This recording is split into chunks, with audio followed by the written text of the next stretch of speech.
So, welcome everyone. I hope we have you intrigued. Yes. And it wasn't easy getting into this position.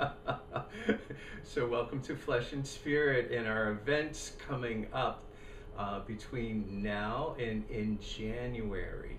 So, we have many things, and kind of the theme, if you can think of a thread that weaves it all together, is touching our way through the darkness. Ooh. So, these are certainly dark times.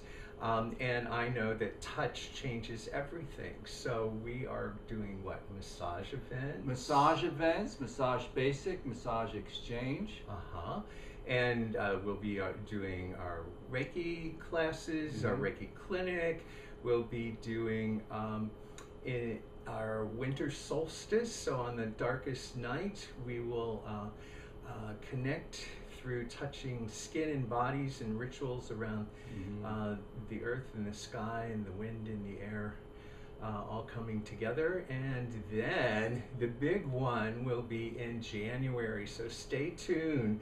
We're doing an ecstatic massage training day, and that ecstatic massage training day will be focused on the journey of the sacred prostitute.